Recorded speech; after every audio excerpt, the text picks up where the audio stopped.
Armies march on coin, but no sword can cut through the chaos of broken money. Rome's soldiers once demanded pay as their silver shrank beneath their fingertips. English kings watered coins and watched public trust collapse. German mints led a continent into panic. Before the first battle cry, empires faced an invisible siege, one fought in treasuries and counting houses. What really topples an empire? Lost battles, or lost faith in its money. Silver coins once held the Roman Empire together. For centuries, legionaries placed their trust in the denarius, a small disc stamped with the emperor's face, heavy with nearly pure silver. But as campaigns stretched across continents and the treasury strained, officials began to cut corners. The weight of each coin slipped from 3.9 grams to just 2.5 grams. By the reign of Gallienus, less than 35% of the metal was silver, the rest, cheap copper. Hoards buried in the ground tell the story.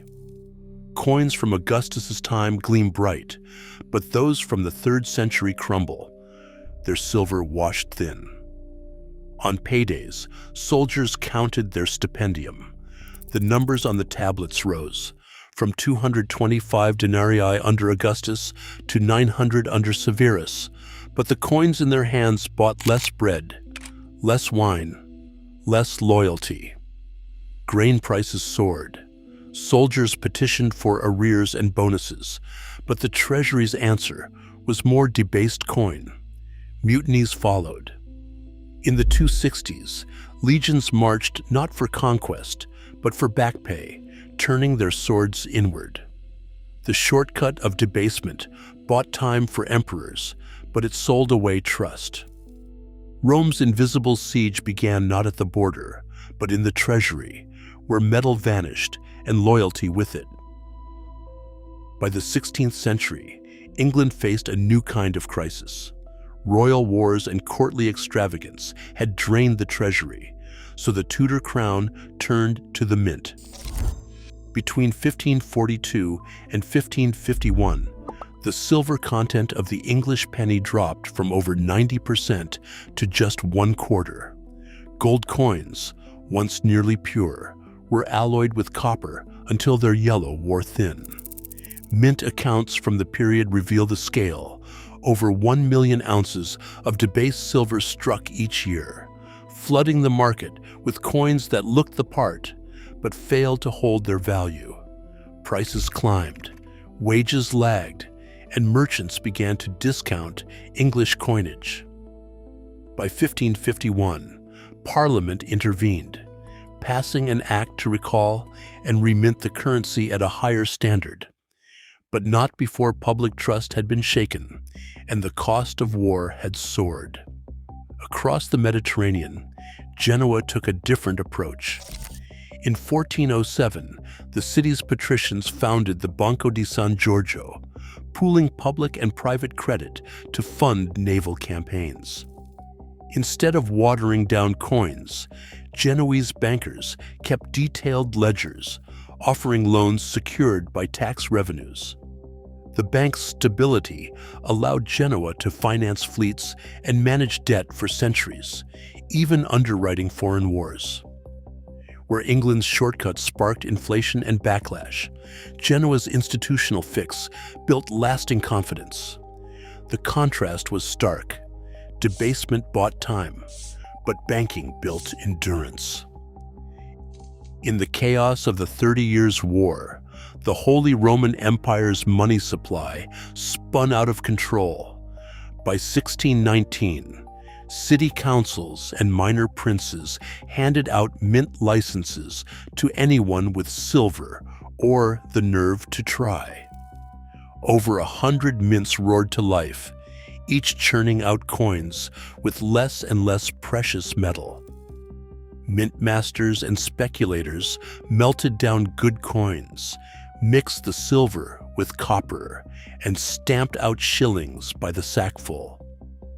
Pamphlets and broadsheets railed against the flood of kipper money, but the presses kept running. In Leipzig and Frankfurt, grain prices shot up by more than 60% in just 3 years. Merchants refused to honor contracts in bad coin, and ledgers filled with crossed-out debts. Soldiers, many of them hard-bitten mercenaries, saw their pay shrink with every new issue. Some deserted outright, and others seized towns when their wages bought only a crust of bread. Imperial edicts tried to recall the debased coins, but trust had vanished. The market froze. With no reliable money, armies starved and trade withered. The siege was silent, but it was absolute, a currency war that paralyzed the heart of Europe. Amsterdam's city leaders answered the chaos of debased coins with a new experiment in trust. In 1609, they chartered the Wisselbank, a public exchange bank built on a simple promise. Every guilder on deposit was backed, coin for coin, by silver or gold in the vault. Merchants opened accounts, handed over mixed coins, and received bank money, a balance on the ledger, transferable by written order. No overdrafts, no secret loans. The bank's ledgers, the bankbook, recorded every transaction in double entry, so credits and debits always matched. This was more than accounting. It meant that a merchant in Amsterdam could pay a supplier in Hamburg with a pen stroke without moving a single coin across the border. During wartime, the Dutch government borrowed directly from the bank, using customs revenues to repay loans. The Wisselbank's stability let the Dutch pay their navy and troops in reliable money, even as rival states struggled with inflation and bad coin. In war and peace, the city's silver reserve stood behind every balance, turning trust into firepower.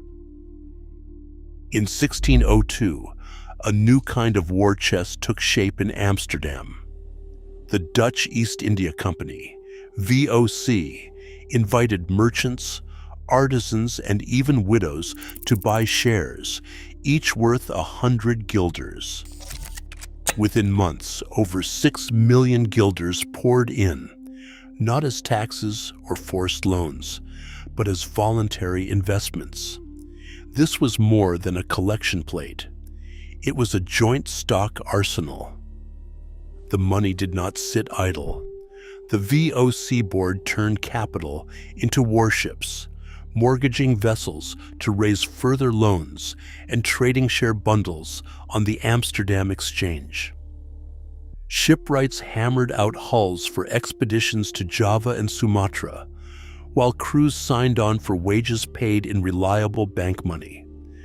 When war with Spain threatened Dutch trade, the VOC advanced loans to the States General, funding convoys and cannon. Each dividend promised more than profit. It backed the sails and guns of a private navy, letting the Dutch project power to distant oceans. Here, shares became warships, and credit turned into empire. England's finances hit a breaking point in 1672. Facing mounting war debts, Charles II ordered the stop of the exchequer, a sudden freeze on repayments to creditors. Merchants, goldsmiths, and lenders who had trusted the crown found their money locked away by a royal proclamation. Panic rippled through London's financial circles as trust in state promises collapsed overnight. The government's coffers ran dry, and trade slowed to a crawl. Out of this crisis, Parliament and leading financiers searched for a more reliable system. In 1694, They founded the Bank of England with a bold charter. In exchange for a loan of £1.2 million to the Crown, the bank gained the right to issue notes backed by its reserves. These notes, unlike earlier exchequer bills, could circulate as money, trusted because they were anchored to gold and managed by a public-private board. Early governors enforced strict accounting, and Parliament kept a watchful eye. The bank's credit fueled naval expansion and paid soldiers on time, restoring faith where the stop had shattered it. England's pivot from royal whim to institutional banking set a new standard, turning a fiscal disaster into the foundation for modern central banking. Galleons packed with silver crossed the Atlantic, their holds stacked high with bars from Potosi and Zacatecas. Spanish officials logged the tonnage, sometimes over 300 tons in a single year, while Philip II's court watched the treasure fleets unload at Seville. Yet the flood of bullion brought more than riches. Prices across Europe rose relentlessly. A sack of wheat in Castile cost twice as much in 1590 as it had in 1550. Soldiers and officials demanded higher pay, merchants raised their prices, and the real value of royal income slipped away. The crown borrowed heavily against future shipments, mortgaging silver that had not yet reached Spanish shores. When the mines faltered or storms claimed a fleet, the debt came due. In 1557, Philip II issued an edict suspending payments to foreign creditors, the first state bankruptcy in modern history. A second default followed in 1596. Advisors scrambled to negotiate with bankers in Genoa and Augsburg, but each cycle of borrowing and default made credit more expensive. Despite the mountains of silver, Spain's empire strained under the weight of its own promises, revealing that wealth alone could not guarantee stability.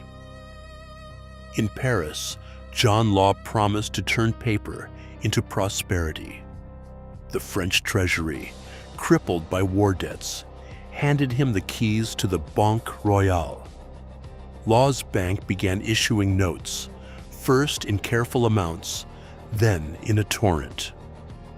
By late 1719, the money supply ballooned from a few 100,000 livres to over 2 billion livres, with notes printed faster than gold or silver could be found to back them. Investors rushed to buy shares in the Compagnie des Indes, lured by visions of Mississippi riches. Prices soared from 500 to 10,000 livres in a year. Shopkeepers stopped accepting notes, fearing their value would vanish overnight. In May 1720, the government slashed the official value of both shares and notes by half. Panic swept the streets. Within months, the bubble burst. Fortunes evaporated. Law fled France in disguise, leaving behind worthless paper and a lesson written in ruin. When confidence in money rests on promises alone, collapse can come with terrifying speed. Today, global debt surpasses $300 trillion, more than 3 times the world's GDP. Empires may fade, but the struggle for financial control endures. Power shifts quietly, not on the battlefield, but in banks and balance sheets. The true siege never ends. What do you think? Who holds the real power now?